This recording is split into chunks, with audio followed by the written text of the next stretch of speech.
Halo, selamat pagi semuanya. Selamat Selamat pagi, Bu. pagi, Bu.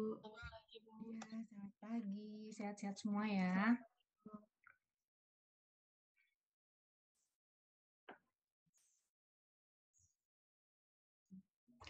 Oke, untuk materi hari ini saya udah share tadi baru aja ya, pagi tadi. Baru aja lah, belum lama. Mudah-mudahan ada yang udah sempat melihat sebentar tadi ya. Nah, untuk hari ini bahasan kita itu mengenai bauran pemasaran atau biasa disebut dengan marketing mix. Itu kayaknya kalian udah sering banget denger ya marketing mix gitu ya. Marketing mix itu kan merupakan salah satu strategi yang digunakan oleh marketer ya. Jadi kenapa dibilang salah satu strategi? Karena kan strategi pemasaran itu ada beberapa ya. Jadi kayak yang seperti yang misalnya seperti contohnya sudah dibahas sebelumnya, ada strategi pemasaran untuk industri jasa gitu ya, strategi kepuasan pelanggan yang kayak gitu ya. Terus kemudian ada juga strategi dalam berbagai macam persaingan. Karena kan beda-beda ya ketika persaingannya itu semakin banyak gitu ya, pesaing itu semakin banyak, strateginya pasti harus dirubah kan kayak gitu ya.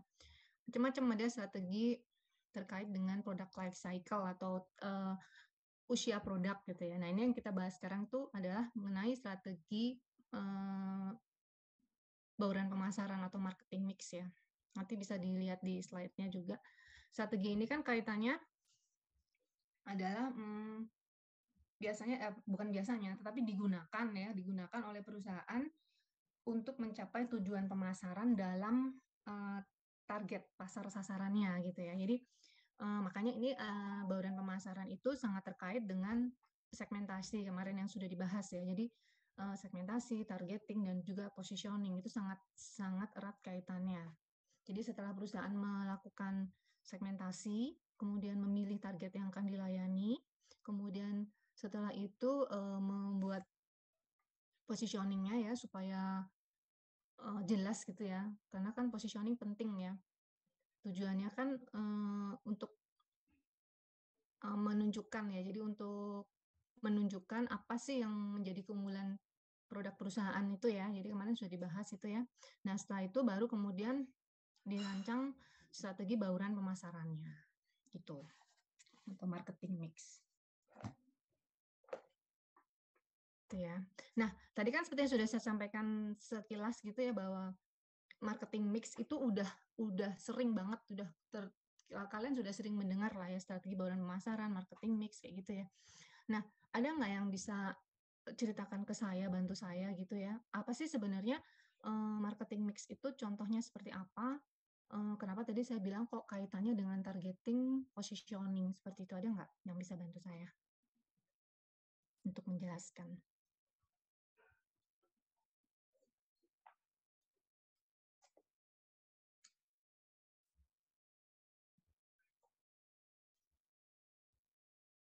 Tapi udah sering dengar kan ya? Atau baru denger ini? Enggak kan?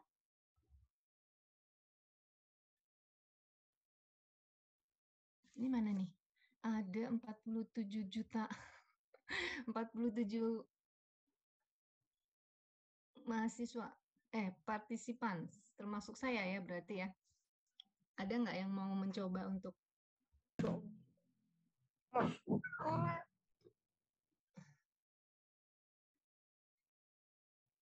nggak ada? Tapi sering denger kan? Atau baru denger ini? Sering ya? Marketing mix itu ya, bauran pemasaran gitu ya. Ya sudah kalau nggak ada. Pasti tahu, cuma enggan untuk menjawab gitu ya. Kan mahasiswa sekarang kan pintar-pintar ya. Oke, ya sudah kalau gitu. Saya mau mencontohkan ya. Jadi kemarin kan kita ada dicontohkan mengenai apa ya kemarin itu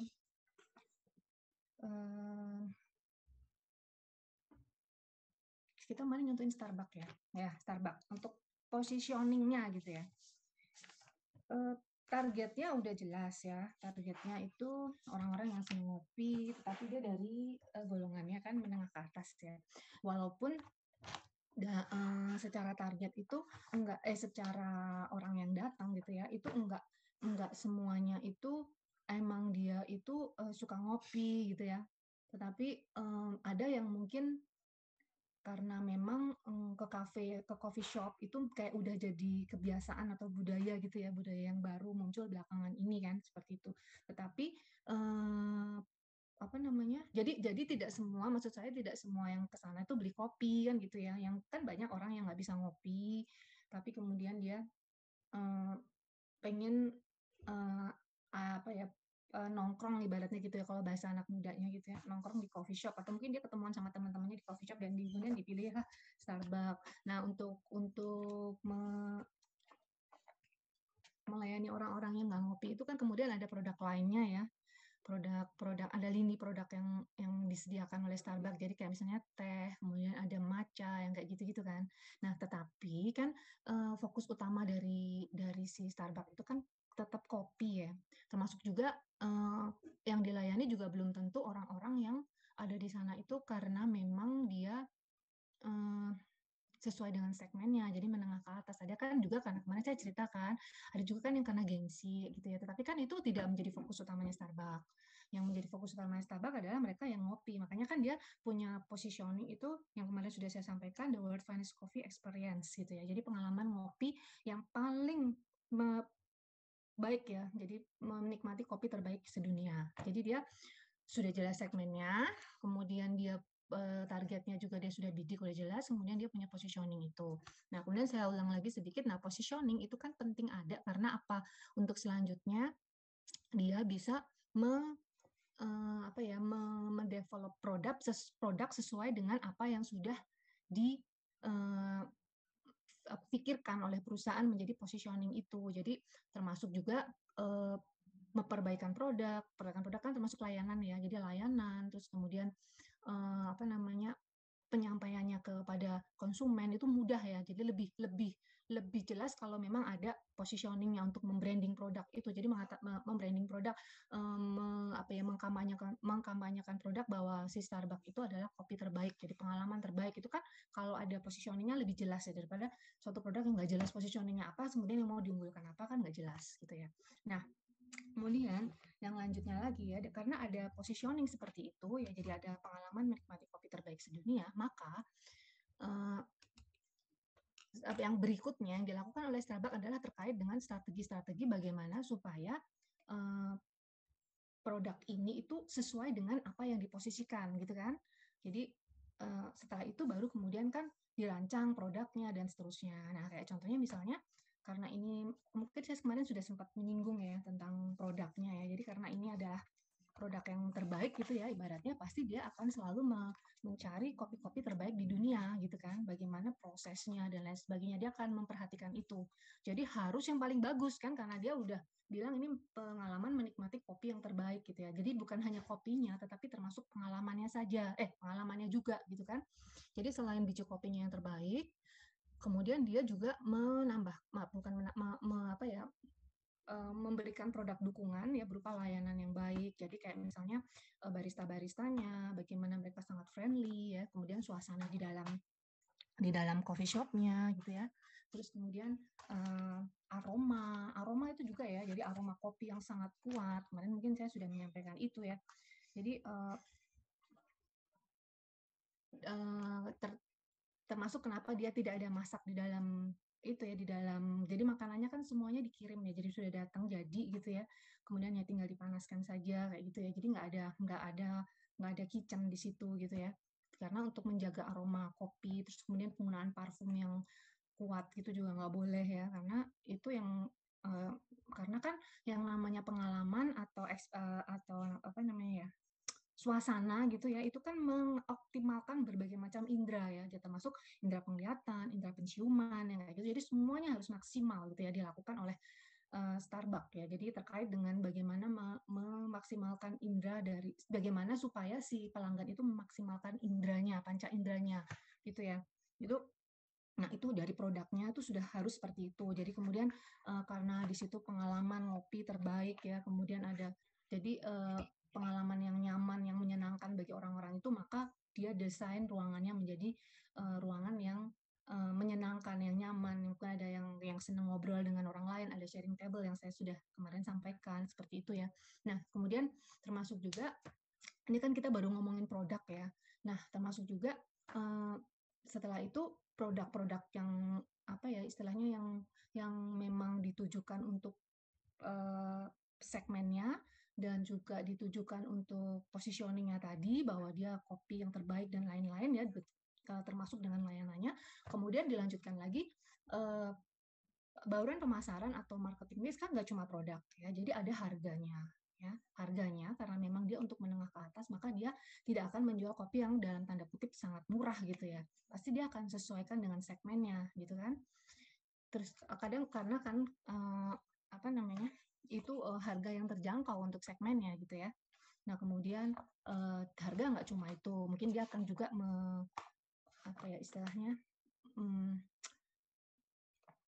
karena di orang-orang itu kebanyakan mereka pastinya karena kebanyakan mereka membayar tidak menggunakan, ini cara ini gampangnya aja ya, tidak menggunakan uang tunai gitu ya, maka dia akan bahkan dilengkapi dengan peralatan-peralatan mesin-mesin yang terkait dengan pembayaran cardless gitu ya, yang kayak gitu-gitu. Jadi mengikuti kebiasaan dari segmennya, jadi orang-orang yang biasa dia layani gitu ya.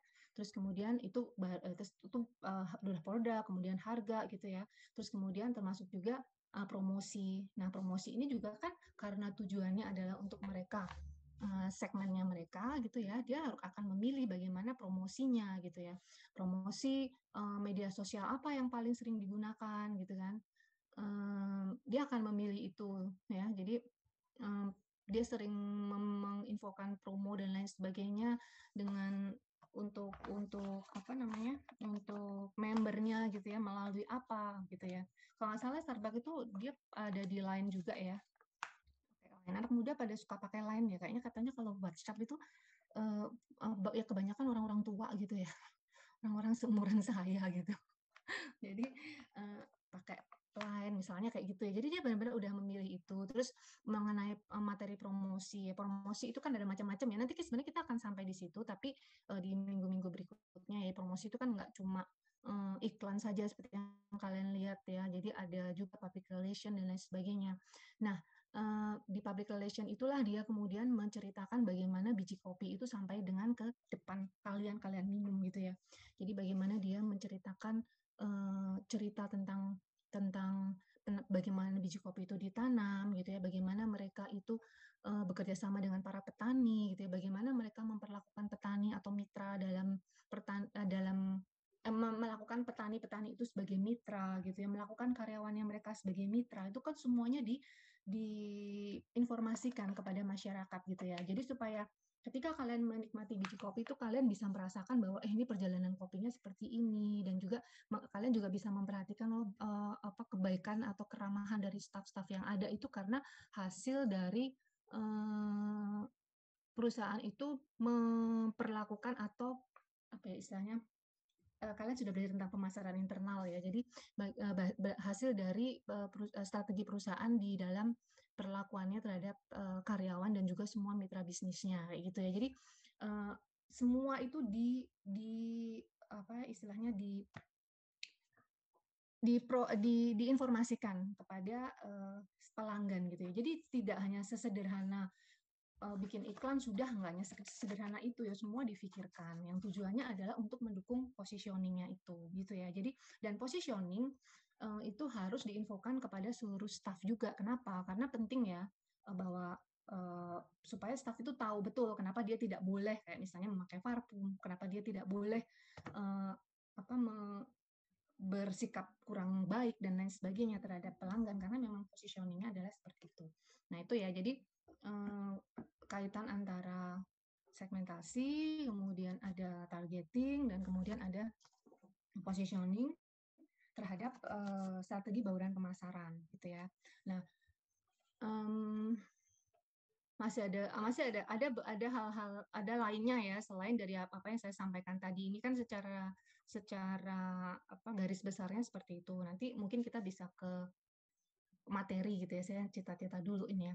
Nah, kemudian ada lagi contoh lainnya, kalau misalnya kalian pernah mendengar tagline-nya Garuda gitu ya, Garuda Experience gitu ya, Flying with Experience yang kayak gitu. Nah, di balik kalimat itu, di balik kalimat itu kan sebenarnya mengandung makna yang dalam ya, bahwa dia memposisikan Garuda kan flag carrier ya, jadi membawa nama bendera negara ya. Jadi dia memposisikan diri sebagai salah satu uh, maskapai penerbangan ya di dunia yang memang memberikan layanan prima gitu kan, layanan yang terbaik. Makanya dia berani bilang bahwa ini flying with experience. Jadi pengalaman mereka ketika naik Garuda gitu ya. Jadi uh, artinya ketika apa saja produk yang mesti disediakan dengan positioning seperti itu ya, tentunya dia harus menyediakan produk-produk yang baik gitu ya, layanan yang baik, orang yang mencerminkan sangat Indonesia, bagaimana keramahan orang-orang Indonesia, tentunya gitu ya. Dan itu bukan hanya pelayanan ketika dia ada di pesawat gitu ya, tentunya pelayanan atau peristiwa yang dialami oleh calon pelanggan bahkan ya ketika dia mau membeli produk Garuda dari awal sudah didesain sedemikian rupa bahwa ini akan memberikan experience yang sangat baik gitu ya. Jadi rancangan produknya akan ngikutin semua apa yang terbaik buat orang-orang di segmen Garuda ini kan tentunya gitu ya. Ya mungkin apa kalian ada contoh-contoh yang lain sebenarnya ya kayak misalnya Traveloka. Traveloka itu apa? Traveloka dulu liburan kemudian ya kalau nggak salah ya. Nah itu dibalik makna itu kan sebenarnya selesai semua dengan Traveloka gitu ya. Jadi kalian tidak usah merasa ragu kalau mau pergi kemanapun karena si Traveloka itu akan menyelesaikan masalah kalian sebenarnya kan. Jadi supaya orang-orang itu kalau apa um, mau liburan ingat Traveloka, udah pakai Traveloka aja beres semuanya. Nah produk-produk yang mendukung ini kan emang harus benar-benar beres ya. Apapun masalah pelanggan, Traveloka itu harus bisa menyelesaikan, ya kan? Intinya kan seperti itu. Jadi jangan sampai pelanggan itu kecewa ketika dia membeli produk Traveloka gitu ya. Jadi itu yang dimaksud dengan strategi-strategi berikutnya yang mengikuti dari positioning yang sudah diterapkan oleh perusahaan, kayak gitu ya. Ada lagi nanti kayak tadi kan ada contohnya, sudah ada contohnya coffee shop, kemudian Phoenix ya, ada Phoenix Hotel ya. Jadi ada coffee shop udah, ada penerbangan. Ya mungkin kalian destinasi, mungkin kalian ada yang ini ya, tahu apa yang ini kayak misalnya Jogja itu tagline-nya apa gitu ya. Coba kalian kalian nanti cari tahu dan apa yang harus dilakukan terkait dengan tagline itu, terkait dengan positioning itu kan kayak gitu ya. Kemudian ada lagi Hotel Phoenix ya, itu dia menggunakan positioning dekat dengan Malioboro gitu ya. Tapi kan nggak cuma Phoenix kan yang dekat sama Malioboro, makanya dia pakai apa namanya? Ada tambahan lagi clean and comfortable room, friendly and helpful staff gitu ya, sama near to Malioboro. Nah, ini kan kelebihannya dia. Emang kan positioning kan emang diambil yang kalau jika bisa itu memang yang satu-satunya gitu ya, yang paling banget gitu ya. Nah, itu dia menggunakan positioning itu. Nah, kalau positioning near to Malioboro ya harus dekat ya sama Malioboro gitu ya, nggak bisa jauh gitu ya. Nah, mungkin untuk apa namanya menyesuaikan produknya. Jadi produknya itu kedekatannya dengan Malioboro. Kalau yang apa clean and comfortable room itu ya udah umum ya kalau hotel pasti bilang gitu ya. Yang paling paling membedakan itu kan sebenarnya yang near to Malioboro. Nah, mungkin untuk mendukung itu kalau misalnya dia anggap ada hotel lain yang lebih dekat, nah dia memberikan layanan terkait dengan um, orang ketika mau ke Malioboro misalnya seperti itu ya. Jadi dibantu ketika mau ke sana, mereka ada shuttle atau apapun lah ya ketika mau ke orang-orang tuh mau ke Malioboro dan jaraknya tuh juga nggak terlalu jauh gitu ya. Seperti itu. Gitu ya. Nah, um, sekarang saya mau share screen ya untuk materi hari ini.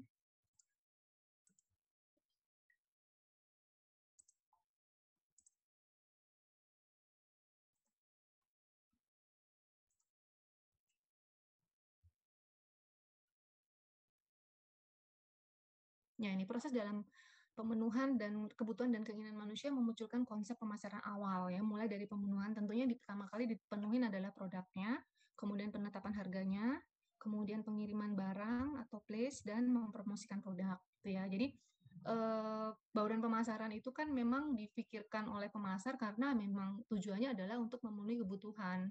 Nah, kaitannya dengan segmentasi adalah memenuhi kebutuhan dan keinginan sesuai dengan pasar sasarannya gitu ya. Ini ada nanti ada mungkin kalian baca itu terus ya, karena memang saya di sini tuh mengumpulkan beberapa definisi ya dari para pakar marketing gitu ya. Bauran seperti contohnya ini dari Kotler dan Keller dalam bukunya Marketing Management. Sebenarnya dalam bukunya yang Marketing for Hospitality and Tourism itu juga ada ya.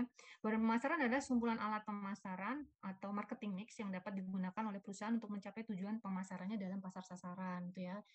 Nah, kemudian kalau menurut Setham dan Bittner, itu bauran pemasaran merupakan elemen-elemen organisasi perusahaan yang dapat dikontrol oleh perusahaan dalam melakukan komunikasi dengan konsumen dan akan dipakai untuk memuaskan konsumen.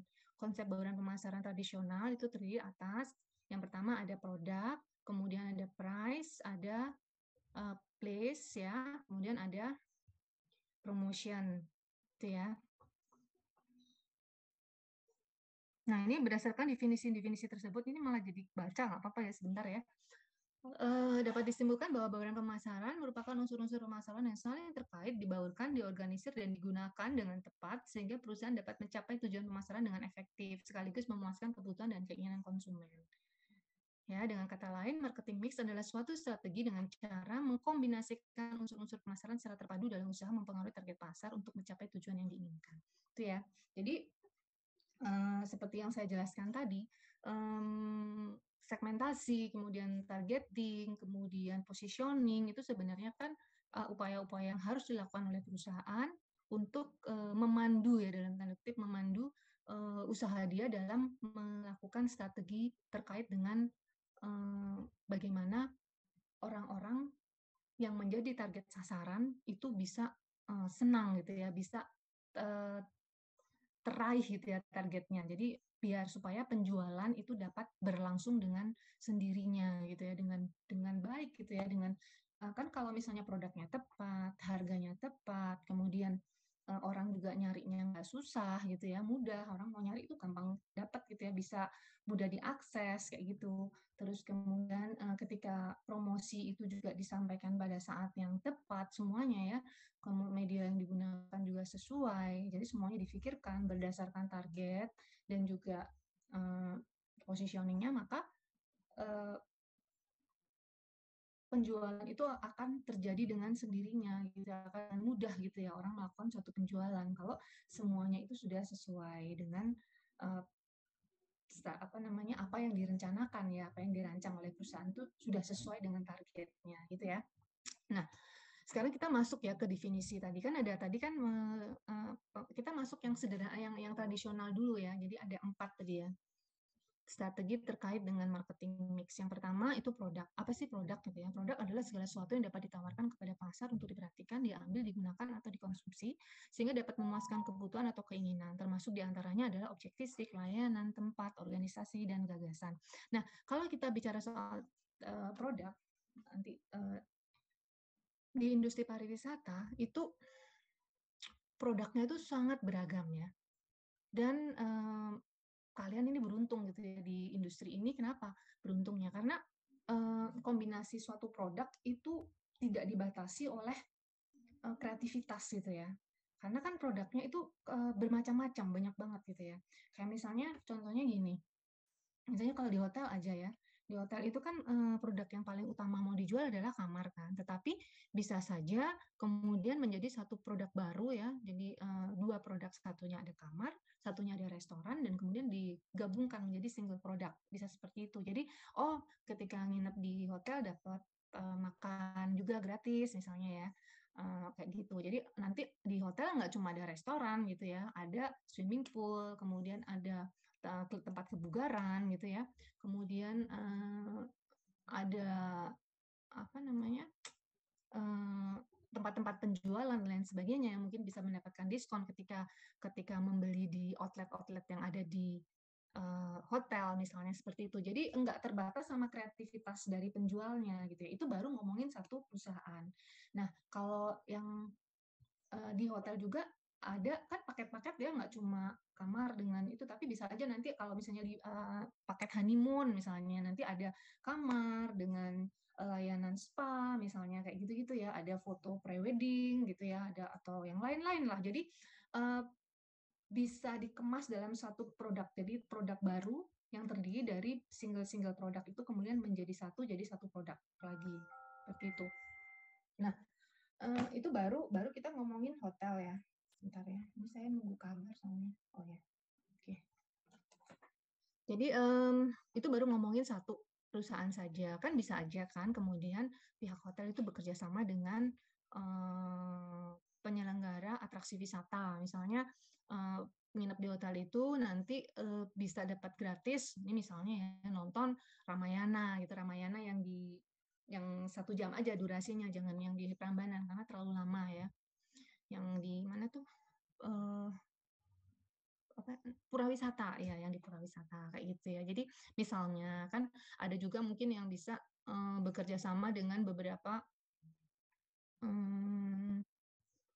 daya tarik wisata yang lain lah ya, misalnya sambil nonton ke desa wisata misalnya seperti itu. Jadi nggak terbatas ya, untuk produk dalam industri pariwisata tuh bisa bisa apa ya, bermacam-macam gitu ya. Jadi nggak terbatas sama kreativitas gitu ya.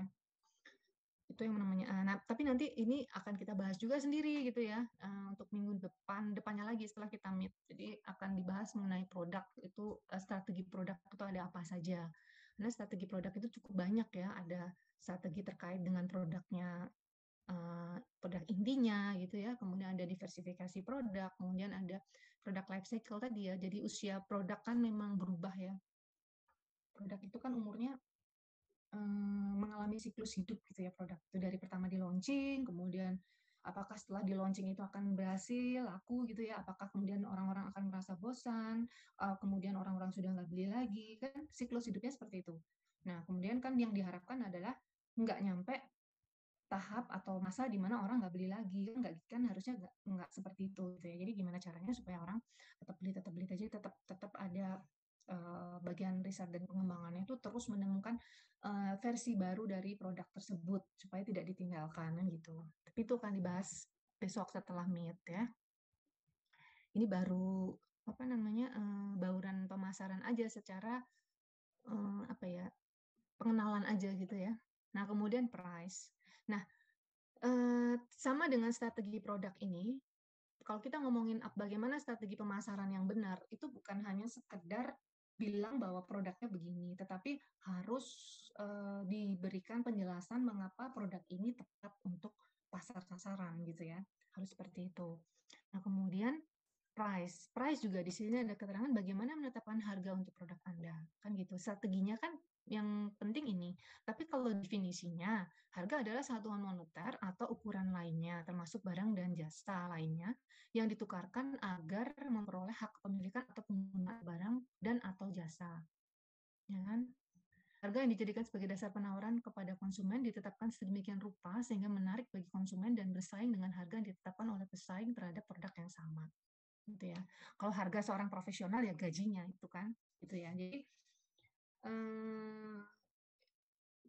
ya harga itu harus ini ya, harus sesuai gitu ya. Jadi ini kalau dari harus sesuai dengan target gitu ya, dengan target pasar. Tentu harga yang murah, kadang kalian sering dengar ya, sering mengalami satu kejadian mungkin kalian curiga dengan harga yang terlalu murah gitu ya.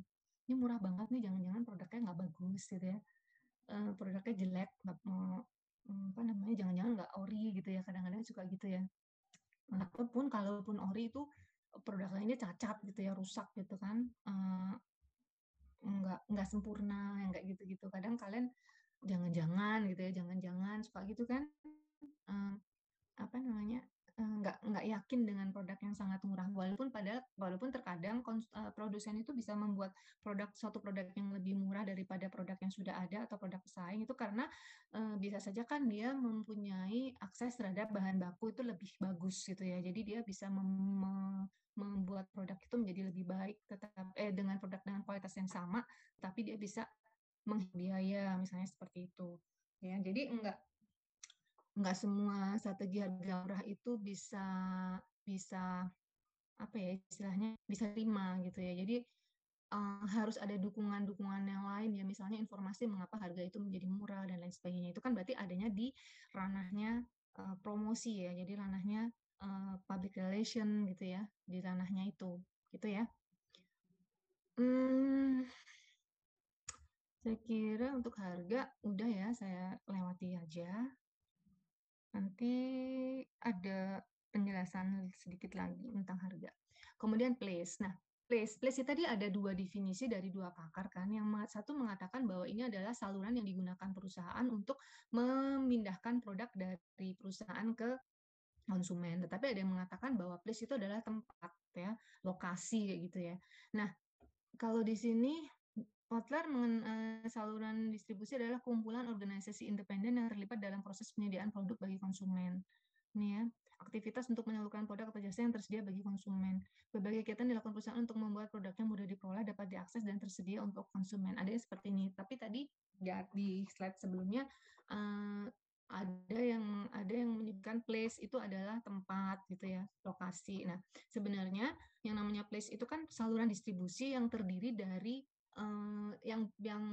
terdiri dari beberapa macam gitu ya. Ada yang langsung ya, saluran distribusi langsung kan berarti artinya perusahaan itu datang langsung ke tempat ke perusahaan konsumen datang mau beli produk itu langsung berhubungan dengan perusahaan kan. Jadi kayak misalnya kalian ke restoran, kalian datang langsung ke sana beli produknya gitu ya.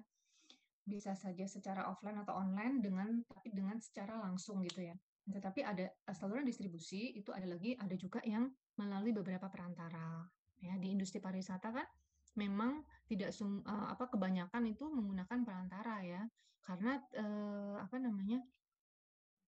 untuk yang kita melakukan kegiatan wisata gitu ya, untuk mengkonsumsi satu produk wisata dalam bentuk paket itu misalnya kalian beli melalui travel agent atau biro perjalanan wisata, mereka kan nggak punya produknya, ya kan? Jadi biro wisata biro perjalanan wisata, kemudian travel agent itu merupakan saluran distribusi bagi perusahaan penyedia jasa wisata, pariwisata gitu ya.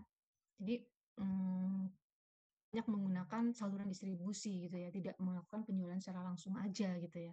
Hampir semuanya, mulai dari maskapai, hotel ya, kemudian destinasi ya, semuanya itu menggunakan saluran distribusi gitu ya. Nah, ini akan dibahas juga nanti di bagian saluran distribusi. Nah, yang mau saya sampaikan di sini adalah kenapa ada yang mengatakan bahwa place itu termasuk lokasi tempat penjualan, itu karena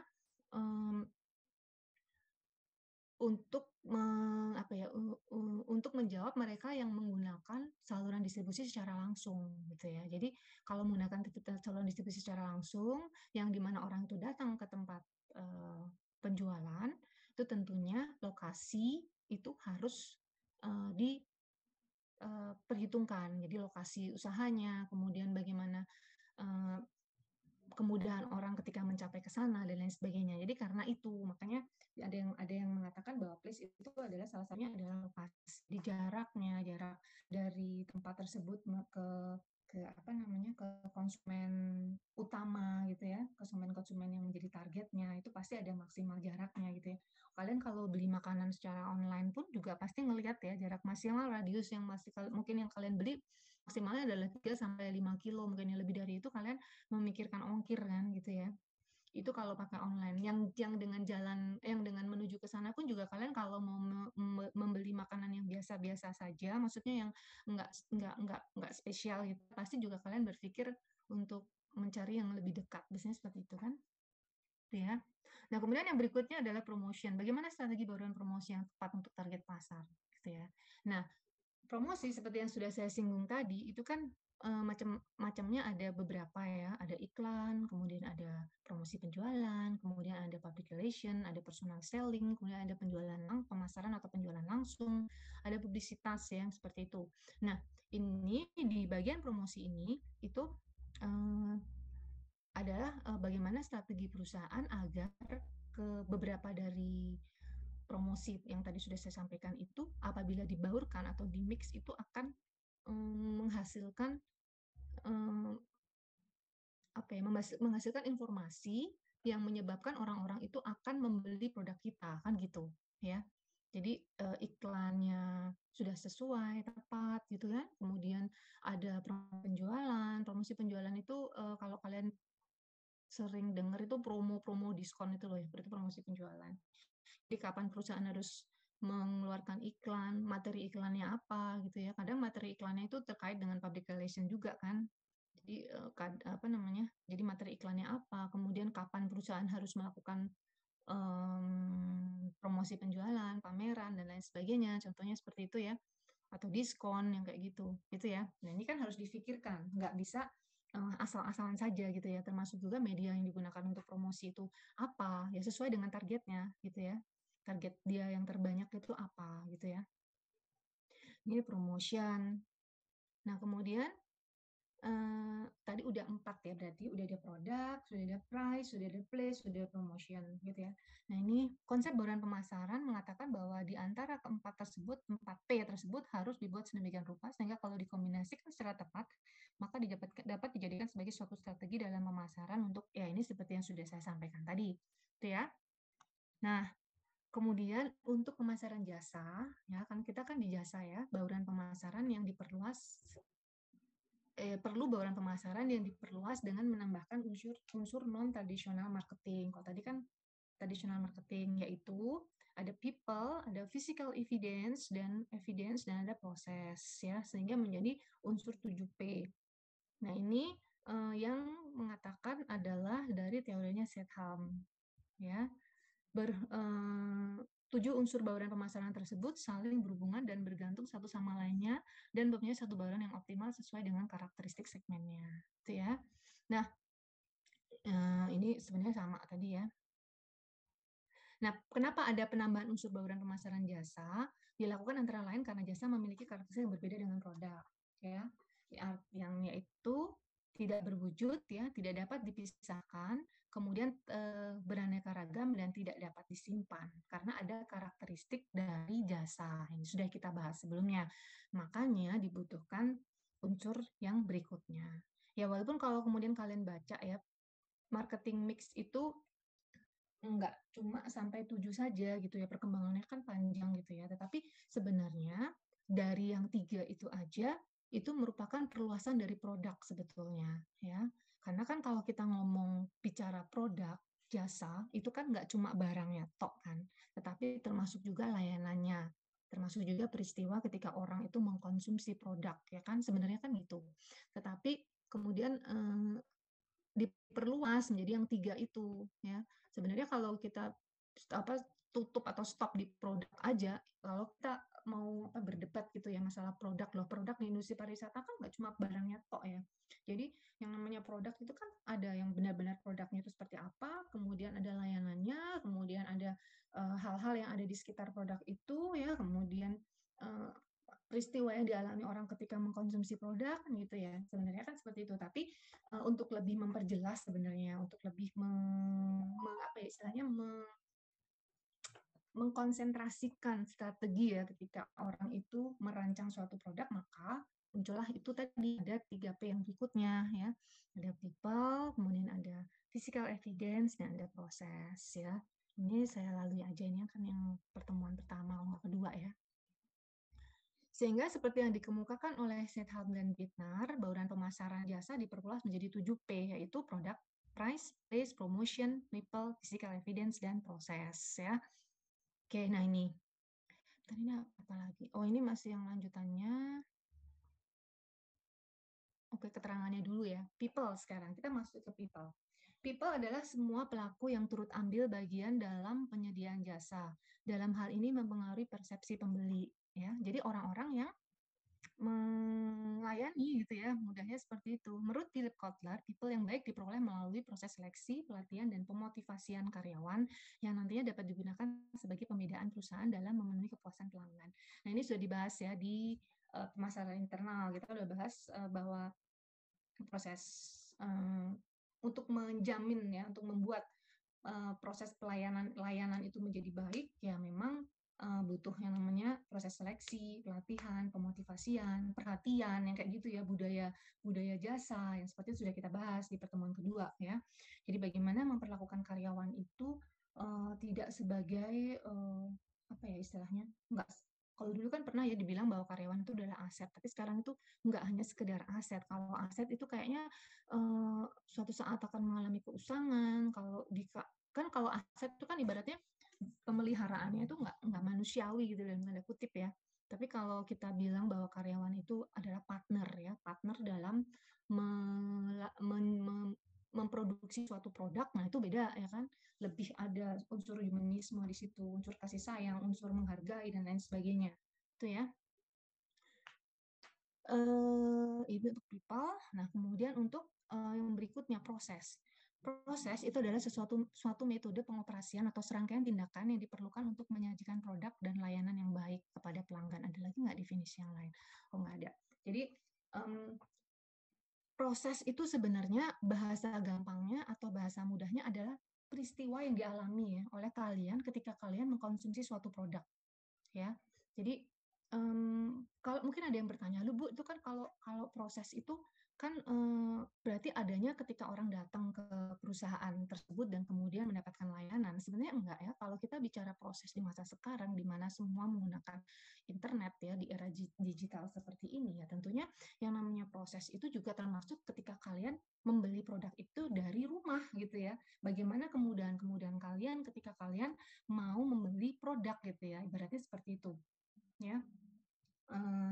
Ketika misalnya kita kalau misalnya ngomongin produk pariwisata secara umum kan nggak bisa ya dikonsumsi dari rumah ya, tapi kalau anggaplah makanan, bagaimana kemudahan kalian ketika kalian mau beli ya makanannya itu ya, kemudian bagaimana ketika makanan itu datang, bagaimana ketika kalian menyantap bahkan ya, jadi kemasannya gitu ya, kemasannya kan juga juga mempengaruhi mood kalian ketika kalian makan produk itu gitu ya, jadi yang dimaksud dengan proses itu, makanya kalau proses yang baik itu pasti akan muncul atau terjadi dari perusahaan yang dikelola dengan baik ya. Jadi organisasi yang dikelola dengan baik yang tentunya dia memperhatikan konsumennya itu pasti dia akan menghasilkan suatu proses yang baik gitu ya. Jadi apa namanya? Semua peristiwa ya kalau kalau di peristiwa yang dialami kalau di misalnya hotel gitu ya, mulai dari kalian memesan proses reservasinya, kemudian kalian datang, kemudian kalian menikmati kamarnya, menikmati restorannya, bahkan ketika kalian berjalan-jalan di sekitar hotel itu, tanggapan mungkin kalian ketemu dengan staff dan lain sebagainya, keramahannya mereka, ketika kalian keluar dari hotel itu, ketika kalian pulang gitu ya, nggak sesederhana sesederhana ketika kita beli produk berupa barang. Jadi proses itu kan emang kalau di jasa itu kan emang secara keseluruhan ya, yang pada akhirnya akan menghasilkan suatu peristiwa yang menyenangkan, yang kemudian harapannya adalah kalian rekomendasikan ke teman-teman kalian gitu ya. Itu namanya proses. Nah, kemudian physical evidence, ini juga sudah kita bahas sebenarnya ya di pertemuan yang kedua ya ketika bahas jasa. Physical evidence atau bukti fisik yaitu lingkungan tempat jasa diserahkan dan tempat perusahaan berinteraksi dengan pelanggan, beserta semua komponen tangible yang memfasilitasi kinerja dan komunikasi jasa. Bukti fisik ini kan fungsinya untuk meyakinkan pembeli karena jasa itu sifatnya kan tidak berwujud ya. Jadi nggak bisa kita rasakan, bau, cium dan lain sebagainya ketika kita belum bayar. Jadi untuk meyakinkan, ya. Bukti fisik juga mencakup semua hal yang berwujud berkenaan dengan suatu jasa, seperti misalnya ada brosur, ya, baik itu brosurnya apa namanya, ada fisiknya maupun kalian melihat di internet, ya, perlengkapan pemasaran, format laporan dan peralatan, ya. Jadi ini menurut Boom dan Bittner, ya. Jadi physical evidence nanti juga akan kita bahas ketika kita masuk di physical evidence, tapi juga sebenarnya sudah dibahas ya, sudah dibicarakan lah bagaimana lingkungan fisik ya atau bukti fisik itu membuat orang yakin ketika kalian datang datang ke restoran, ngelihat dari luar saja gitu ya. Ada yang untuk meyakinkan dapurnya taruh di depan. Jadi ada yang untuk meyakinkan cleanness-nya ya. Jadi kalian bisa ngelihat bagaimana masakan itu diolah gitu kan. Dapurnya terbuka gitu ya. Jadi kalian bisa ngelihat oh ya emang bersih semuanya gitu kan. Kemudian karyawannya terlihat groomingnya bagus gitu ya, good looking, bersih ya, menarik yang gitu. Itu kalian dengan situ oh ini makanannya ini pasti dibuat dengan enak gitu ya. Kalian sudah merasa seperti itu, tempat yang meyakinkan. Kemudian ada yang tadi saya udah bilang ya, ada yang ngasih harganya di luar kayak gitu ya. Kalian bisa ngelihat di situ. Ya macam-macam yang diupayakan orang itu agar untuk meyakinkan gitu ya, meyakinkan bahwa produk yang dia jual itu sudah sesuai dengan harapan kalian gitu ya. Jadi supaya nggak ragu gitu ya. Kadang kan kita juga suka ragu ya masuk ke suatu tempat yang katanya, mungkin saya pernah cerita ya, yang katanya tempatnya bagus, menarik, tapi dari luar itu tidak terlihat semua yang digambarkan orang tuh nggak terlihat gitu ya. Jadi kayak kalian jadi ragu, mungkin ada papan penunjuk arah yang udah jatuh, yang nggak jelas, yang sudah kusam. Nah, saya juga pernah cerita tentang bukti fisik ketika saya ke restoran kesukaan keluarga zaman dulu gitu ya, kalau terlihat kayak udah tutup dan lain sebagainya. Nah, ini kan menyebabkan orang menjadi ragu ketika masuk ke sana, gitu ya. Ini physical evidence. Nah, kalau dari gambarnya tadi, nah ini. Jadi dalam konteks pemasaran jasa, Blooms and Bittner menambahkan 3 elemen bauran pemasaran tadi, itu ya. Nah, ini ada 7 P ya dalam perusahaan jasa. Nah, ini kalau diringkaskan seperti ini. Nah, produk itu atribut produk itu ada desain, ya desain dari produk itu seperti apa. Kemudian ada kualitas ya, kualitasnya si produk. Kemudian ada apa itu? Teknologi ya, teknologi yang mendukung produknya itu. Kemudian ada lagi branding ya. Jadi bagaimana perusahaan melakukan branding terhadap produk. Sebenarnya itu termasuk juga merek ya, merek, kemudian layanan sama ketersediaan. Ketersediaan itu penting ya. Produk yang bagus itu menjadi tidak bisa diperoleh ketika nggak tersedia gitu ya. Bentar, saya itu mau menyampaikan, itu kadang suka lupa kalau nggak dicatat.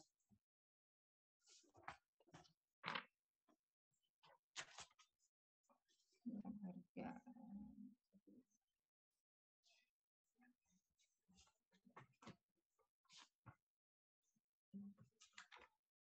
Ya udah nanti pas kalau ingat aja ya. Jadi itu ya produk ya.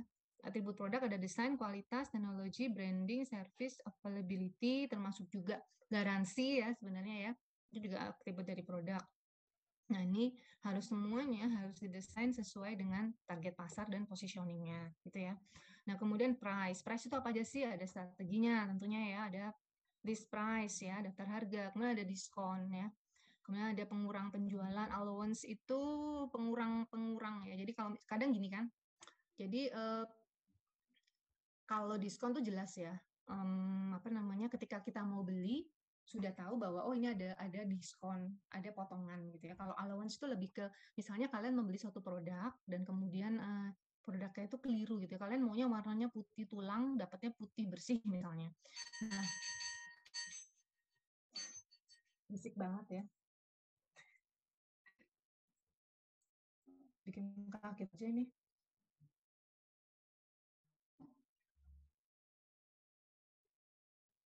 Jadi tadi sampai di situ. Jadi allowance itu pengurang penjualan. Jadi kalau misalnya kalian mau beli produk warnanya putih sebenarnya pengennya, tapi dapatnya putih tulang, tapi dapatnya putih gitu ya. Nah, padahal itu produk sudah dikirim dan nyampe ke tempat kalian. Nah, kemudian bisa disampaikan, dinego sama penjualnya. Gimana kalau itu tetap diterima? Karena kan untuk dibalikan lagi, kemudian dikirim lagi, perusahaan kan pasti juga ngeluarin biaya ya, ada ongkirnya kan. Nah, terus kemudian dikurangi penjualannya. jadi dikurangi harganya. Nah, bedanya kalau yang diskon tadi kan memang sudah disepakati awal, udah sebentar ya. Ini saya sambil dikit karena saya tuh nunggu kabar. Jadi kalau diskon kan memang sudah disepakati, sudah tahu ya, tapi kalau allowance kan enggak. Jadi beda ya, allowance. Ada pengurang karena sesuatu hal misalnya gitu ya. Nah, kemudian payment methods. Nah, payment methods ini juga ada yang memasukkan suatu strategi perluasan dari 7P. Jadi payment methods, cara pembayaran kan kenapa cara pembayaran ini menjadi menarik bagi orang-orang? Tentunya kan cara pembayaran yang semakin memudahkan orang itu membuat orang mau beli kan. Jadi termasuk penggunaan kartu kredit ya. Kemudian ada kredit dalam bawahnya ya. Jadi misalnya seandainya ada biasa jual cicilan itu kan orang kadang suka banyak ya, bukan kadang banyak yang tertarik dengan sistem penjualan cicilan kan kayak gitu ya. Jadi payment method, terus ada payment period ya, periode pembayaran ya. Jadi ada yang cicilan tadi itu, ada yang ya apa namanya metode yang memudahkan dia tuh apa gitu ya, cara pembayaran yang paling memudahkan tuh apa, apakah perlu disiapkan mesin apa namanya edisi kayak gitu ya, semacam itu ya. Itu yang price, termasuk strateginya. Nah, kalau strategi itu juga akan dibahas sih, tapi intinya strategi harga itu kan kalian mungkin udah bisa membayangkan ya, harga itu yang pertama itu pasti kalau mau nentuin harga ya sesuai dengan biaya yang dikeluarkan untuk memproduksi suatu produk. Tapi kan tidak bisa seperti itu saja. Kadang harus dilihat juga harga pesaing ya. Kalau kita produksi ternyata mahal dan pesaing lebih murah ya, kalau seandainya kualitasnya sama ya jangan ya, gimana caranya supaya yang paling tidak harganya sama atau mirip-mirip kan gitu ya. Kemudian setelah melihat harga pesaing, yang perlu diperhatikan juga kan harga segmennya ya. Terus kemudian harga sesuai segmennya. Terus kemudian yang perlu dilihat juga yang ada strategi yang lain adalah harga psikologis ya. Harga psikologis itu yang sering kalian lihat bukan 1 juta tetapi 999 gitu ya. Jadi orang anggapnya 900-an, padahal itu sejuta, bukan 200.000 tetapi 199.995 199.999 atau 995 rupiah misalnya seperti itu. Nah, itu nantilah dibahasnya, cuma cerita dikit untuk strateginya ya. Terus strategi harga itu juga macam-macam, ada strategi ketika produk baru ya masuk penetrasi, masuk ke pasar yang baru, jadi harganya bagaimana gitu kan.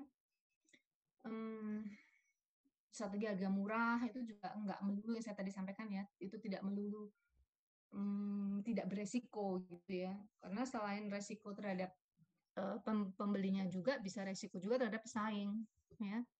Kita membuat harga yang lebih murah dari pesaing, bisa aja kan yang terjadi pesaing gede gitu ya, dia nggak mungkin diam aja ketika banyak ketika ada bermunculan produk-produk sejenis di pasaran gitu ya, yang kemudian dia menjual dengan harga murah gitu ya. Nah, mungkin kalau yang saya sampaikan ini saya cerita aja ya sedikit ya. Kalian ada di sekitar kalian terkait dengan kopi-kopian gitu ya, minuman kopi itu ya. Kan ada banyak ya minuman kopi di sekarang ini ya, di era sekarang ini kan banyak banget ya. Terus banyak setelah banyak yang salah satu kasusnya itu adalah mereka yang menjual kopi apa sih istilahnya namanya, saya kurang, kopi botolan itu loh, kopi botolan gitu ya. Nah, dijual dengan rasa yang enak gitu ya, dengan rasa yang mirip-mirip dengan punyanya Starbucks misalnya gitu ya. Terus dijual dengan harga sebotolnya itu 80.000 dan itu bisa jadi tanpa es ya, 80.000 tanpa es. Mungkin kalian tahu tuh merek apa yang saya maksud ya. Nah, kemudian dan itu bisa jadi tiga gelasnya Starbucks, yang di Starbucks itu dijual dengan harga mungkin sekitar 20 apa 30 ya, 30 ribuan ya, sekitar itu ya. Nah, kan kalau dijadikan 3 gelas kan sebenarnya jadi 30.000 kan, tapi dia jual harga 80.000. Nah, ini ada strategi pesaing ketika dia penetrasi, ketika dia masuk ke pasar untuk menantang pesaing yang ada, itu ada yang menggunakan strategi seperti itu. Jadi misalnya kalian mau masuk, saya mau masuk pakai harga yang murah gitu ya. Nah, dalam artian biar orang itu ngebeli produk kita gitu, nyoba gitu ya. Nah, cuma kalau strategi seperti ini tuh hati-hati gitu ya. Karena apa? Hmm, apa namanya, pesaing utama atau pesaing gede ya, kalau ini pesaingnya gede gitu, kalian menantang pesaing yang besar, itu dia nggak akan tinggal diam gitu ya, ketika dia merasa pasarnya itu diganggu gitu ya.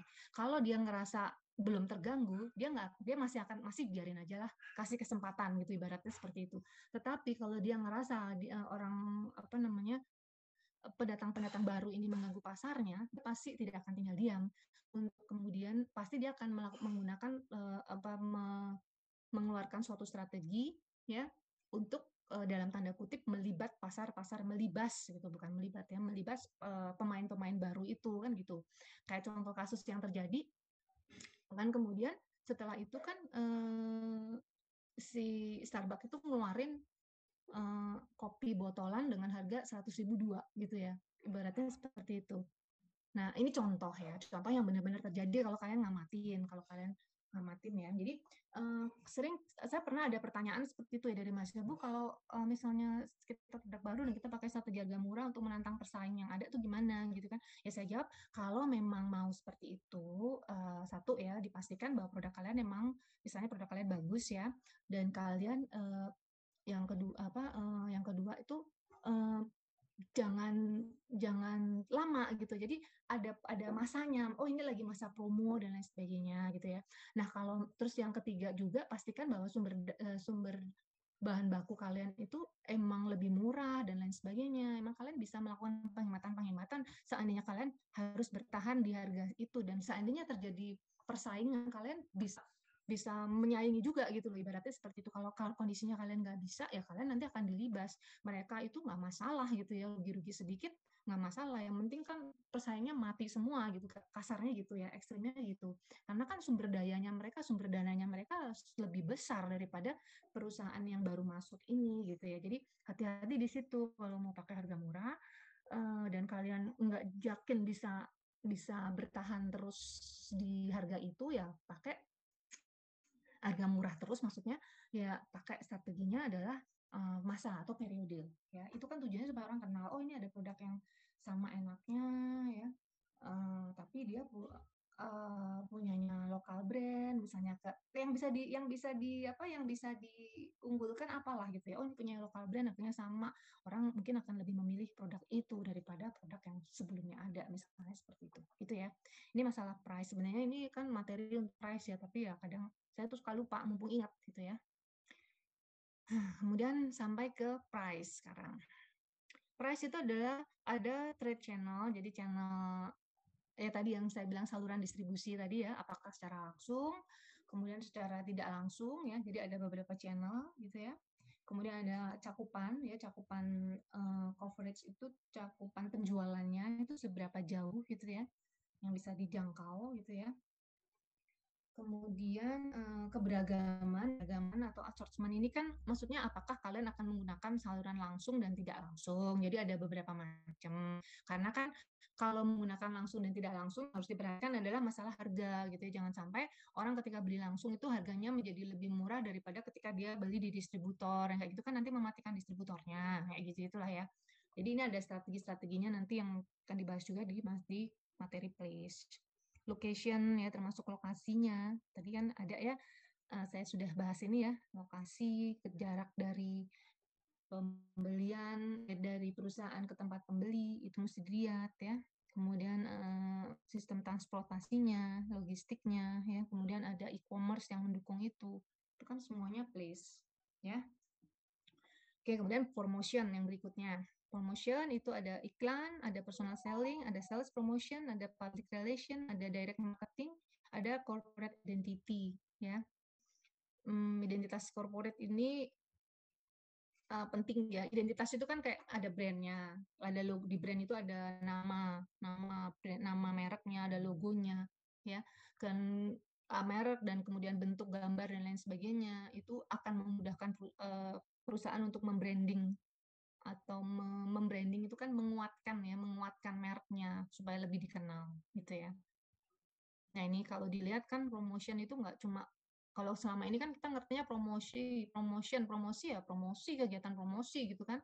Tapi sebenarnya kan promosi itu ada macam-macam, ada iklan ya, kemudian ada personal selling, ada promosi penjualan, ya, ada public relation, direct marketing dan corporate identity, dan ini nanti akan dibahas ketika bahas promotion gitu ya. Nah, kemudian ada people. People di dalamnya ada apa saja? Itu ada business culture nih yang tadi sudah dibahas juga ya. Jadi ada budaya. Bagaimana perusahaan itu membuat suatu budaya layanan gitu ya. Kemudian ada rekrutmen, kemudian ada training ya, assessment, involvement, keterlibatan ya. Assessment itu kan penilaian ya. Penilaian kinerja, terus termasuk juga reward and punishment ya. Jadi kalau karyawan itu baik ya, kadang ada ya pemilihan karyawan teladan gitu ya, karyawan terbaik gitu ya. Nggak ada duitnya di situ, tetapi itu membuat karyawan merasa bangga gitu ya, merasa senang, bangga gitu kan. Terus apa namanya, merasa diperhatikan gitu ya. Kemudian keterlibatan karyawan ya dalam sistem layanan ya, keterlibatan itu macam-macam ya, nggak cuma ketika dia melayani aja, tapi bisa saja kan karyawan itu dilibatkan untuk masalah development produk ya, jadi diterima masukannya, didengarkan, yang seperti itu. Jadi dia merasa dihargai gitu ya pendapatnya. Apalagi karyawan-karyawan di garis depan itu kan paling dekat dengan konsumen, sehingga dia yang paling ngerti keluhan konsumen itu apa. Ya, jadi dari situ nanti apa ya istilahnya tuh didengarkan pendapatnya, dilibatkan dalam pengembangan suatu produk gitu ya. Nah, seperti itu. Kemudian ada kontrol ya. Kemudian ada dukungan kepada para karyawan, ya, support kepada karyawan. Nah, support kepada karyawan itu sangat penting ya, kaitannya dengan apa? Dengan kinerja ya. Ketika karyawan itu mendapatkan dukungan yang baik ya dalam berbagai macam hal. Jadi ada kan perusahaan yang dia memang menyediakan konseling untuk karyawan gitu ya. Jadi supaya ketika karyawan lagi ada masalah dan lain sebagainya itu ada tempat curhat dan mungkin ada nasihat yang bisa disampaikan perusahaan terhadap karyawan tersebut ya. Macam-macam ya, masalah apapun gitu bisa. Ada perusahaan yang memiliki itu ya, atau setidaknya apa ya istilahnya, biasanya sih bagian HRD-nya ya, Human Resource Department-nya itu dia bisa apa ya istilahnya, dia sangat welcome ya dengan karyawan ketika karyawan itu memiliki berbagai macam masalah kayak gitu ya. Ada yang seperti itu. Nggak harus ada bagian khusus gitu ya. Seperti itu. Nah, kemudian P yang berikutnya adalah proses. Tadi sudah saya sampaikan ya, proses itu adalah suatu peristiwa yang dialami. Makanya di sini ada organisasional. Proses yang baik itu dialami dari perusahaan yang baik ya, perusahaan yang memang dia memiliki fokus terhadap kepuasan pelanggan kayak gitu. Ya. Kemudian proses terhadap inti layanan dan support ya, support terhadap semua layanan gitu ya, intinya seperti itu. Kemudian ada physical evidence, interior, exterior, interior, kemudian ada design, ada cleanliness, ada style, decoration, acoustic, smell, employee appearance ya. Ya, itu apa kaitannya dengan physical evidence yang tiga ini tuh sebenarnya udah kita bahas ya di strategi untuk bisnis jasa ya, antara people, proses, kemudian physical evidence sebenarnya itu. Jadi makanya nanti yang berikutnya itu kita lebih fokusnya ke tiga ini ya, product, price, place, promotion. Yang ini sebenarnya kan sudah dibahas ya di pertemuan yang sebelumnya gitu ya.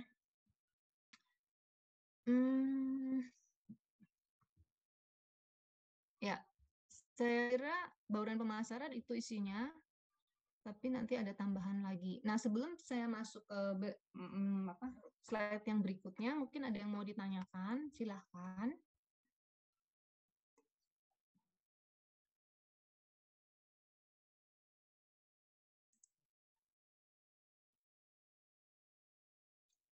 Ada yang mau ditanyakan nggak terkait dengan bauran pemasaran?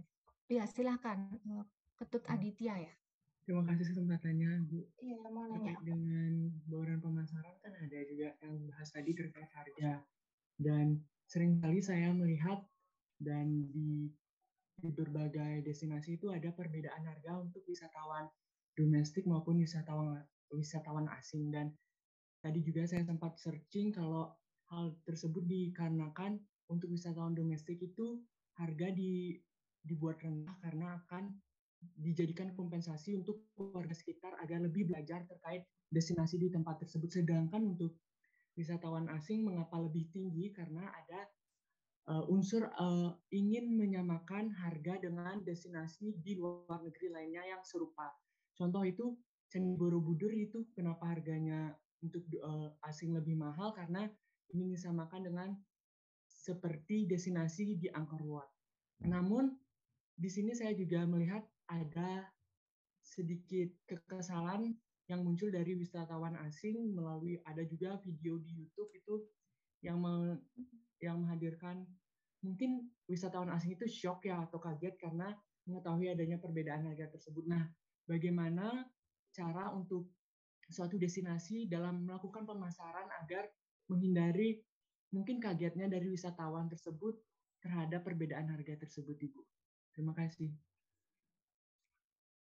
Ya, saya tuh dulu saya beberapa waktu yang lalu ya, waktu masih sering kumpul-kumpul gitu sama teman-teman di travel agent, tour guide, gitu, terutama yang yang inilah yang emang dia sering membawa tamu ke berbagai macam destinasi di Indonesia kan nggak cuma Borobudur ya, Bromo segala kan juga untuk wisatawan mancanegara dan domestik itu harganya beda gitu kan.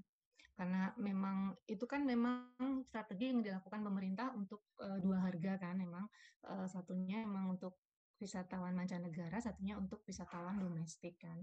Nah, sebenarnya kalau ditanya strateginya apa ya, yang penting kan itu sudah diinformasikan ya kepada kepada mereka ya, jadi kepada wisatawan mancanegara. Sebaiknya memang semuanya itu serba terbuka ya, bahwa memang ada dua harga ya yang terkait dengan apa namanya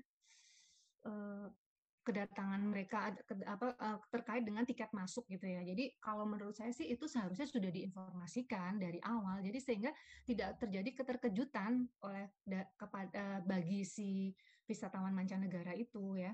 Nah, kenapa kenapa apa namanya alasan yang bisa disampaikan pemerintah terkait dengan itu kan bisa bermacam-macam ya, karena kan bisa saja yang digunakan menjadi alasan adalah ya ini wilayah ini kan ada di wilayahnya mereka gitu kan, bisa saja kan itu menjadikan alasan bahwa selama ini ibaratnya yang namanya pariwisata itu kan bukan melulu kepunyaan dalam tanda kutip ya, kepunyaan pemerintah atau kepunyaan pemerintah daerah yang mereka menarik tiketnya gitu, ibaratnya kan seperti itu. Tetapi ini juga dalam tanda kutip milik dalam tanda kutip ya, bukan berarti artinya mereka ikut memiliki masyarakat yang ada di sekitarnya, termasuk di seluruh Indonesia itu harus mempunyai rasa memiliki gitu kan, di mana mereka harus menjaga, mereka harus ikut berupaya agar wilayah ini atau destinasi itu menjadi tanggung jawab mereka juga gitu kan, ibaratnya seperti itu. Jadi kalau kalau masalah strategi sih pemerintah bisa menggunakan berbagai macam apa namanya peluru public relation-nya sebenarnya gitu ya. Jadi bisa diupayakan berbagai macam gitu ya. Kenapa harganya itu menjadi berbeda. Tapi yang penting adalah jangan tidak disampaikan. Jadi informasi-informasi itu kan harusnya kan mereka sudah tahu ya. Bahkan kalau di Thailand itu malah penduduk ada yang sudah pernah ke sana mungkin ya saya sampaikan keliru. Coba diperbaiki. Bahkan untuk penduduk asli itu malah nggak bayar gitu ya, malah gratis gitu untuk masuk ke sana. Supaya apa ya, supaya masyarakat itu ikut menjaga gitu ya. Jadi ini tuh punya kita gitu, kita harus dijaga. Nah kan itu yang harusnya sampaikan pemerintah ya kepada masyarakat, kepada orang-orang dari wisatawan dari mancanegara. Jadi kalau menurut saya bukan berarti ya harus disamakan dengan yang di sana, harus disamakan dengan yang mereka, ya mereka kan orang-orang kaya, orang dirupiahkan aja berapa, jangan yang seperti itu sebenarnya kalau menurut saya ya. Jadi lebih kepada disampaikan bahwa ini memang ada perbedaan. Ya kenapa ada perbedaan ya? Karena memang mereka semua itu ikut memiliki dan tanda kutip gitu ya, memiliki, menjaga, ya kan? Kan nggak bisa kalau mereka nggak ikut menjaga, harus dijaga kan kebersamaan, apa namanya, segala sesuatu yang ada di wilayah kita. Kalau menurut saya sih harusnya strateginya seperti itu, gitu, gitu ya. Ya tapi Baik, memang terima emang kasih. saya sering diceritain dulu sih kekesalan gitu. Mahal banget gitu ya. Kenapa masuk ke sini murah tapi emang seperti itu keadaannya. Tapi itu emang emang kebijakan pemerintah begitu. Gitu ya. Terima kasih Bu atas sarannya. Mm-mm. Mungkin ada yang lain. Sebenarnya gini, intinya tuh pemasaran ya apapun periklanan, promosi dan lain sebagainya yang harus disampaikan kepada calon pelanggan itu adalah suatu hal yang jujur sebenarnya gitu. Jangan sampai kita itu melakukan penipuan, gitu ya. Mengatakan bahwa produk kita murah, tapi ternyata ada tambahan berbagai macam. Misalnya kan ada yang seperti itu. Ada yang modelnya tuh yang penting datang dulu, nanti setelah datang baru apa namanya kita kita eh, beritahu bahwa harganya sebenarnya lebih mahal. Jangankan yang gede-gede lah, orang jualan buah di pinggir jalan itu loh. Kalian sering lihat sawo 5.000 gitu. Ketika datang nggak taunya 5.000-nya yang udah penyok-penyok nggak karuan gitu. Yang kalian mau beli aja oh enggan gitu ya, ibaratnya seperti itu. Nah itu kan kesel, habis itu kalian nggak ke situ lagi. Nah itu ya itu kan berarti kan cara pemasaran yang sebenarnya nggak jujur gitu ya. Harusnya lebih jujur lah ya. Walaupun niatnya yang penting datang ya. Kalau memang memang apa harganya 5.000 ya jangan yang jelek-jelek banget gitu ya. Mungkin yang kecil-kecil gitu ya ibaratnya. Jadi orang masih apa bisa menerima kayak gitu ya. Intinya seperti itu. Jadi intinya pemasaran itu harus jujur sebenarnya gitu ya. Jadi jujur menceritakan apa adanya dan kemudian kalau memang itu perusahaan kalian mempunyai budget yang lebih. Nah, kenapa itu terjadi? Nah, didukung dengan yang namanya public relation, penjelasan-penjelasan yang memuatkan produk atau brand kalian kayak gitu. Oke, lanjutnya ada yang mau bertanya lagi? Sebentar. Izin bertanya sedikit, Bu. Oh iya, boleh. Anur ya. Iya. Saya mau bertanya, Bu, terkait sama sih tentang harga gitu. Nah, misalnya kalau di kawasan wisata seperti misalnya kawasan wisata Batik Rusmi gitu ya, Bu. Nah, situ kan pasti ada standarisasi harga gitu. Jadi setiap toko, setiap pengrajin tuh kayak harganya relatif sama gitu ya. Nah, menurut pendapat Ibu misalnya ada salah satu pengrajin yang menentukan harga atau kayak apa kalau orang bilang mah matikan harga pasar, itu menurut Ibu fair apa enggak? Terus berarti kalau di destinasi wisata yang harganya relatif sama gitu, mungkin kita nggak bisa pakai strategi mengenai price gitu ya, Bu. Nah, menurut Ibu strategi apa sih yang paling tepat untuk apa namanya di destinasi yang seperti itu? Terima kasih. Oke, destinasi ya.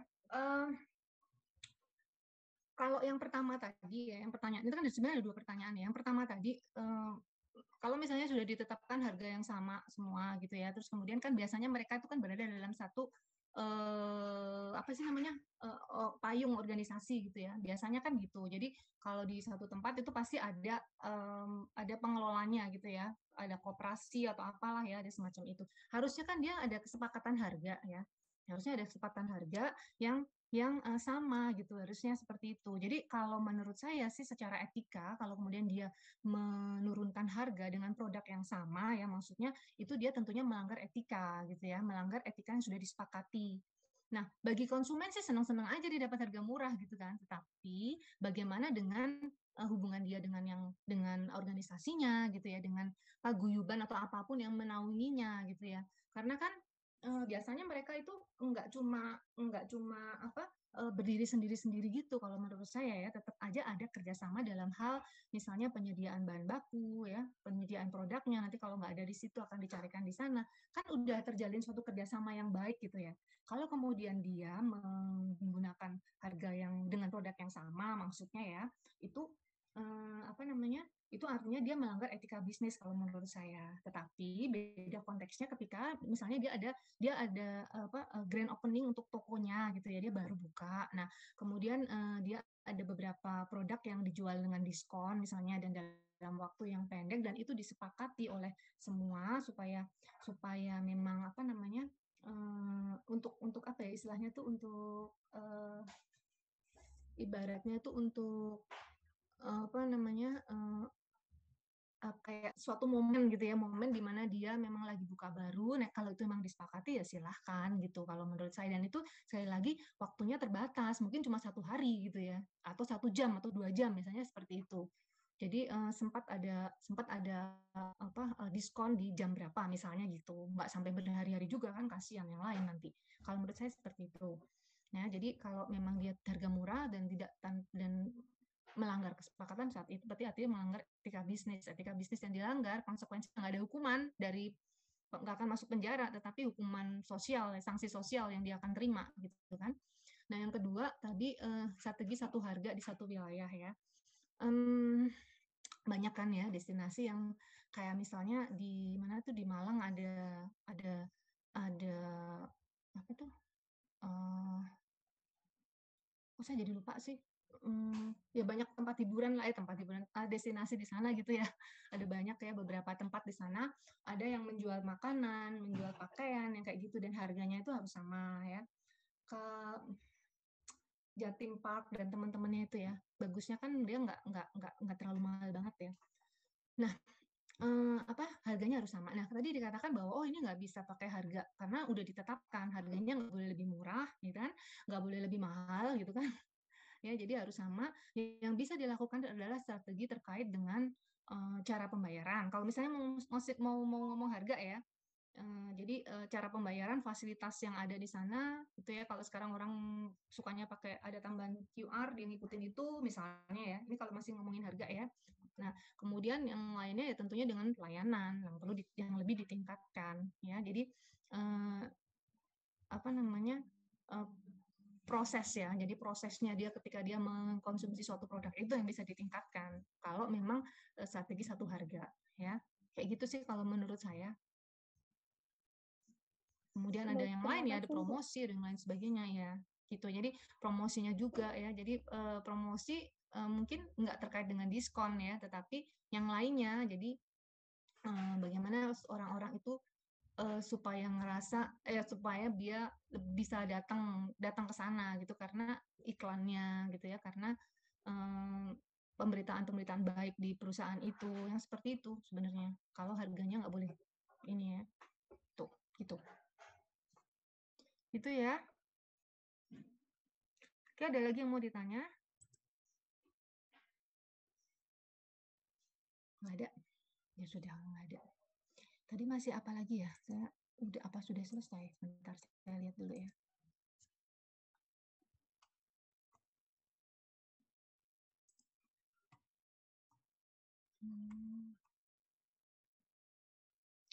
Oh ya, terdapat 3 unsur dominan dalam produk industri pariwisata. Ada bauran produk jasa, bauran presentasi, bauran komunikasi. Nah, ini nanti yang bauran komunikasi sama presentasi juga akan kita ada bahasan sendiri ya, itu di terakhir nanti komunikasi apa namanya? Itu sebenarnya hampir sama dengan promosi sih, tapi itu lebih lebih menyeluruh ya. Kalau promosi itu kan kayak kita hanya mengenalkan bukan hanya, maksudnya strateginya adalah bagaimana produk itu dikenal dan kemudian dibeli gitu ya. Tetapi dengan cara-cara yang tadi itu ada iklan, promosi penjualan dan sebagainya. Tapi kalau strategi komunikasi itu kan lebih ke keseluruhan ya, secara keseluruhan.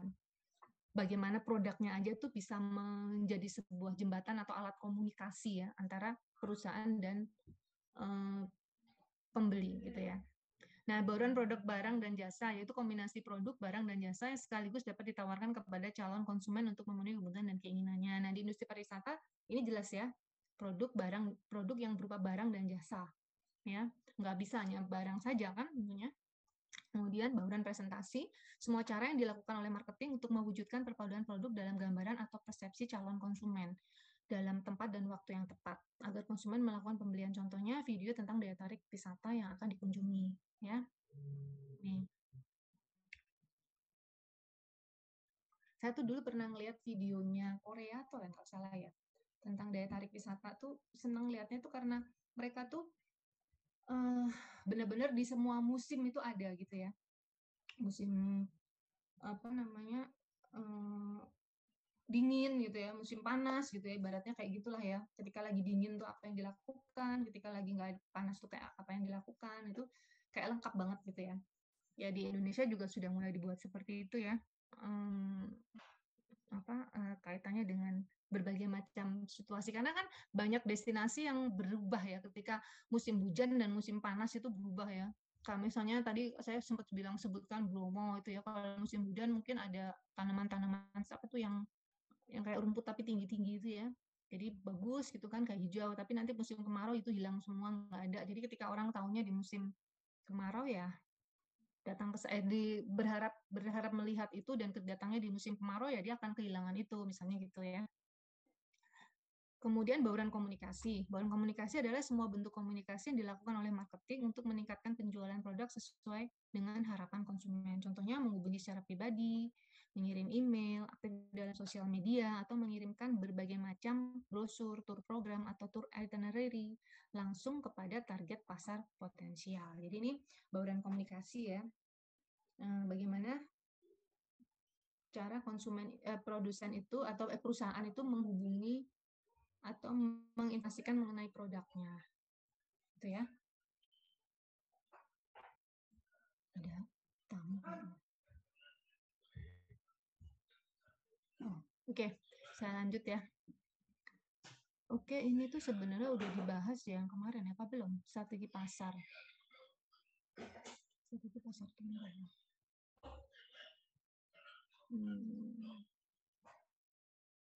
Ini tuh sebenarnya materi yang kemarin ya, tapi kenapa ada di sini?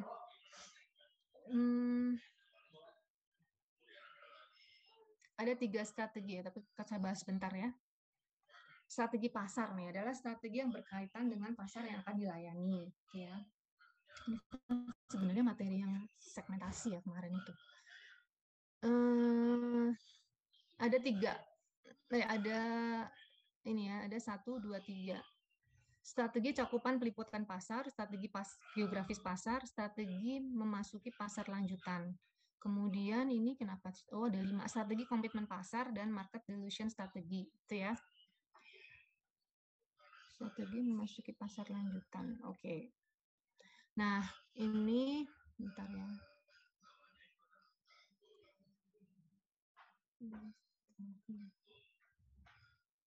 Kita bahas 3 ya ternyata.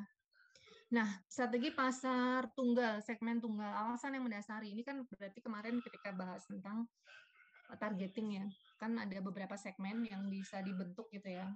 Misalnya kalau contoh gampangnya, segmen laki-laki dan perempuan gitu kan gampang ya dari sisi demografiknya. Apakah akan memasuki segmen laki-laki ataukah akan memasuki segmen yang perempuan gitu kan, mana yang terbanyak itu yang akan dilayani atau keduanya. Nah, kalau misalnya dipilih untuk dilayani satu, nah alasannya adalah tentunya ada keterbatasan sumber daya ya. Jadi bisanya hanya melayani satu saja, karena sumber daya itu kan bisa aja dana atau kemampuan kita gitu ya, kemampuan secara sumber daya manusianya bukan dananya, tetapi kemampuan sumber dayanya adalah mengakses segmen tersebut gitu ya. Kemudian segmen potensial yang untuk yang dipilih adalah salah satu segmen potensial untuk ekspansi di masa datang gitu ya. Jadi dia memang merupakan segmen yang besar, banyak gitu ya, dan segmennya juga selalu tumbuh gitu ya, ada terus. Kayak contohnya misalnya mahasiswa cukup besar di Indonesia, di Jogja ya, jumlahnya bisa dihitung dari perguruan tinggi yang ada, dan terhitung ya, bisa dihitung, dan kemudian ada terus ya. Jadi ketika nanti ada yang keluar, pasti ada yang masuk lagi. Jadi ada yang baru terus kan, kayak gitu ya, setiap tahun. Contohnya seperti itu. Kemudian yang berikutnya menghindari persaingan langsung dari pesaing besar, gitu ya. Tujuan pokoknya adalah mencari segmen yang diabaikan atau kurang dilayani. Nah, seandainya ada, ya, resikonya ada perubahan selera pasar. Ini saya udah jelas ya, jika berhasil dan mendatangkan keuntungan besar, maka akan ada pesaing, gitu ya. Syaratnya melayani pasar dengan sungguh-sungguh, menghindari persaingan. Nah, ini saya kira udah jelas nih, bisa dibaca sendiri ya. Strategi multi segmen, mengapa banyak pasar yang dilayani, ya. Karena memang perusahaan tentunya punya sumber daya, gitu kan. Terus kalau multi segmen itu kan artinya menjual produk berbeda dalam segmen yang berlainan, atau menjual produk yang sama untuk segmen yang berbeda. Ini mungkin yang ini menjual produk yang berbeda dengan segmen yang berlainan, itu jelas ya.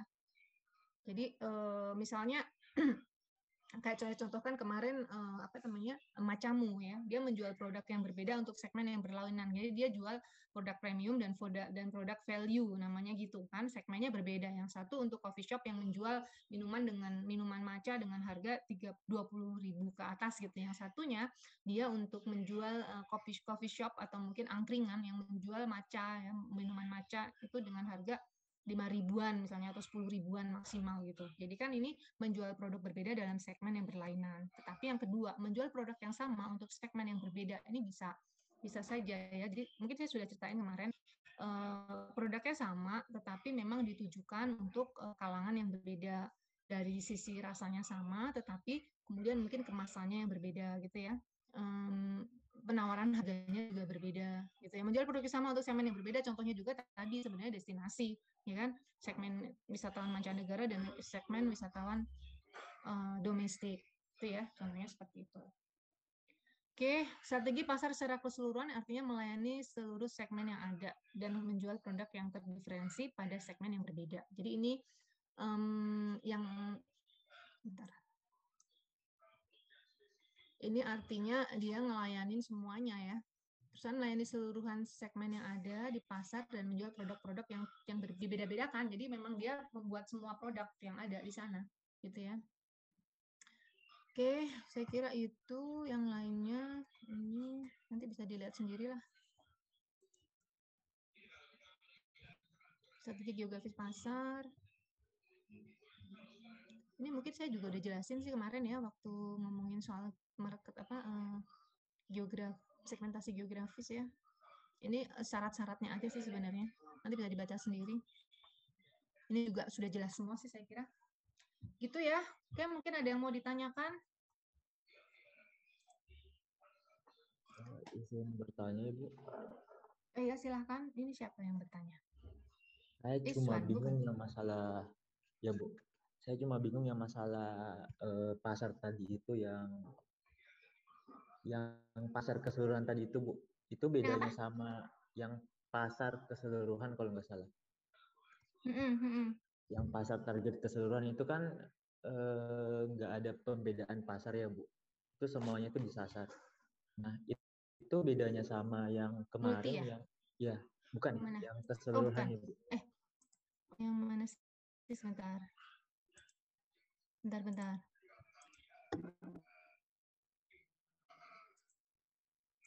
Ini? Slide sebelumnya. Bukan. Yang sebelumnya ya? Ya. Ini strategi pasar keseluruhan. Ya. Sama? Itu bedanya sama yang kemarin ya Bu, yang undifferential market itu apa ya? Sebenarnya kan sama-sama kayak melayani seluruh market gitu. Oh, kalau yang undifferentiated kemarin itu kan memang massal itu. Jadi secara massal, jadi secara keseluruhan, tetapi dia tidak mendiferensiasikan produknya gitu. Jadi kalau yang ini kan perusahaan melayani seluruh segmen yang ada di pasar dengan menjual produk-produk yang terdiferensiasi pada segmen pasar yang berbeda. Jadi dia bikin banyak ini hampir sama seperti multi pasar sebenarnya. Ya, cuma kalau yang multi pasar itu nggak terlalu banyak mungkin ya, dia hanya ambil beberapa gitu kan. Kalau yang ini tuh semua dia melayani dengan produk yang berbeda-beda. Makanya syaratnya perusahaan harus melakukan kombinasi yang berbeda terhadap aspek produk, harga, promosi dan distribusi pada segmen yang berlainan. Ya, harus ada komitmen manajemen puncak untuk melayani seluruh segmen pasar yang ada. Posisi keuangan harus kuat, makanya gitu. Jadi dia bikin berbagai macam produk untuk semua segmen yang ada di pasar. Jadi enggak hanya multi pasar. Kalau multi pasar ini hanya 2, 3 gitu ya. Kalau ini benar-benar dia bikin semuanya. Dari berbagai macam golongan, dari berbagai macam selera masyarakat gitu ya. Dia bikin ada semua. Mungkin contohnya kalau bisa dicontohkan misalnya untuk produsen deterjen ya. Dia melayani semua segmen ya, dari menengah ke bawah, menengah ke atas tuh kalau ngomongin struktur demografiknya ya. Tetapi kemudian dia juga melayani segmen yang lebih kecil-kecil lagi gitu, ibaratnya mereka yang suka wangi-wangi tertentu gitu kan, aroma-aroma tertentu, mereka yang mempunyai kebiasaan mencuci dengan mesin, mereka yang enggak, itu tuh yang strategi pasar secara keseluruhan. Tapi kalau yang undifferentiated tadi kan dia tidak memikirkan perbedaan yang ada di pasar. Dia hanya menjual satu produk saja gitu. Dan produk ini ditujukan untuk semua segmen kayak gitu. Jadi dia tidak memikirkan ada berbagai macam bahwa ada dia menganggap bahwa semua pembelinya adalah homogen kayak gitu. Baik Ibu, terima kasih. Ya, itu ya. Sudah apa lagi? Ada yang mau bertanya lagi nggak?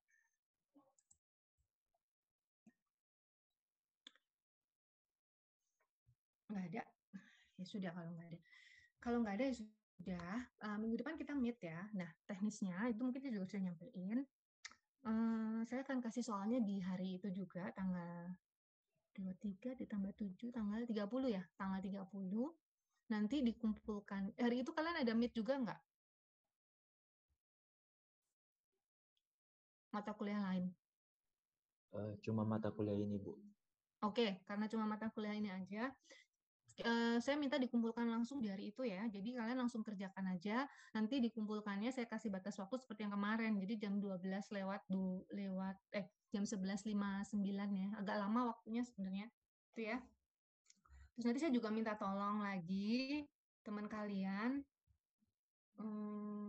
untuk bikinin itu ya. Bikinin tempatnya ya. Bentar.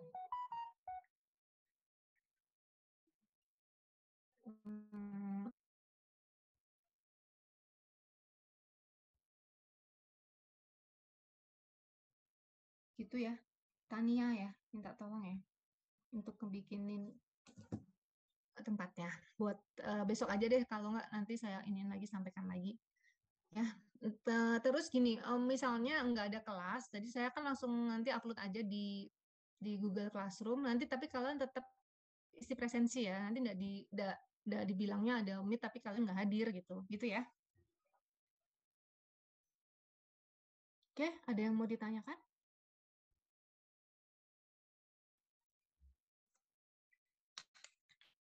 Sudah nggak ada? Kalau nggak ada ya sudah. Kita akhiri aja ya pertemuan hari ini. Terima kasih atas partisipasi kalian. Terima kasih untuk fasilitas yang sudah diberikan juga kepada kita ya. Bisa berlangsung pertemuan pada hari ini. Jangan lupa kalian jaga kesehatan terus ya, prokesnya. Sampai ketemu lagi minggu depan. Dah, bye. Terima kasih, Bu. Ya, sama-sama. Terima kasih, Bu. Selamat siang. Sama. Bu. Lalu Jangan lupa presensi.